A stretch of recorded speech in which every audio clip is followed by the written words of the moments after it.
Survival on Purpose coverage of the 2020 SHOT Show is sponsored by Hog Holsters and Olight Flashlights. Welcome back to Survival on Purpose coverage of the 2020 SHOT Show. Here with Alec with SOG, or SOG as I call them, knives. How's it going, Brian? Hey, thanks for taking a minute to talk to us. Not a problem at all. You may remember we've done several different SOG reviews on the channel before, and the very first SHOT Show, we had the opportunity to talk to Spencer, right? The president of SOG, or chief design. I don't know. Yeah. He's the top. He was the top guy. He just retired last year. You said, right? He's the founder. He retired a couple days ago, actually. A couple party for days ago. Oh, yes. Very cool. So I like to stop in and see some new stuff, and they've got some pretty cool stuff here. I really, these knives really struck my eye, and there's a couple things I think you're going to like about them.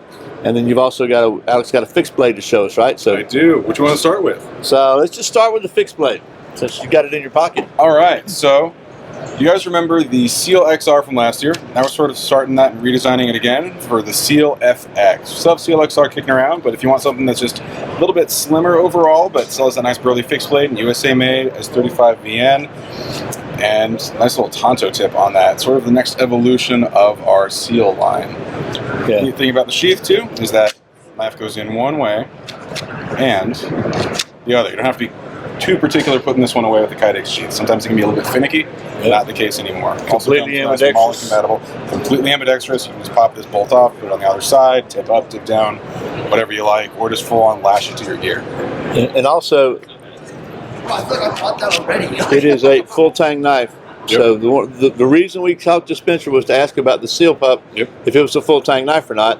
And it's semi-full tang, I guess, but this is, a lot of people were concerned about that. This is straight up 100% a piece of steel all the way through. Yes, definitely. Exposed tang all the way through. Yeah. It's hard with full tang these days because so many people have so many different I know, different, yeah, but and it's got this jimping along the back.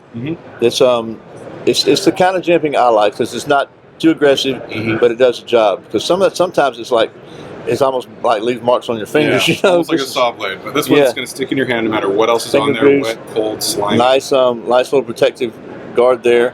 Man, I really like that knife. That's the first one I've seen of these. It feels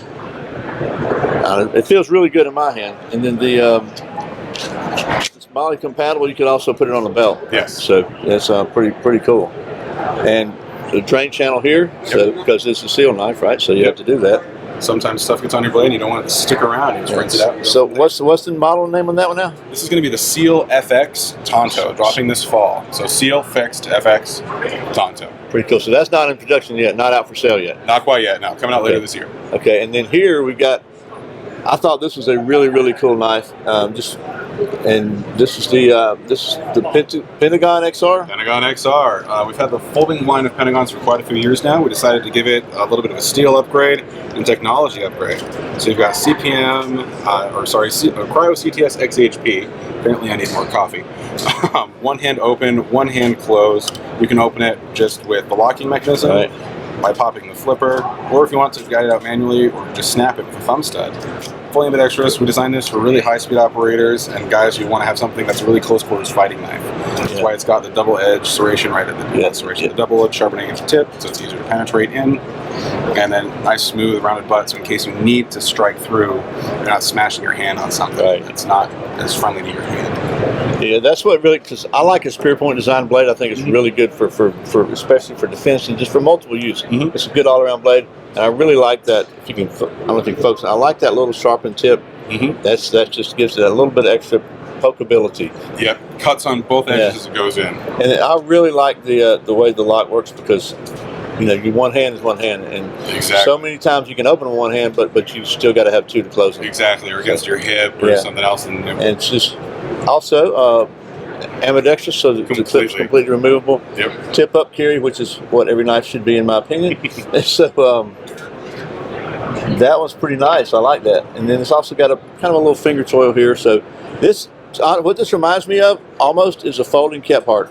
Yeah. It really does with the whole way the handle works. So maybe that's why I was attracted to it, because I'm a big Kephart fan. Yeah. And then you've got the same action and everything on a couple other knives down here. Absolutely. So everything that we're using with, we're kind of sort of trying to make it clear as to what technology is in each knife. Anything with this XR at the end of it, so Vision XR, Vision is this model, XR is the locking mechanism, so Pentagon XR, Vision XR, and sog-tac Xr.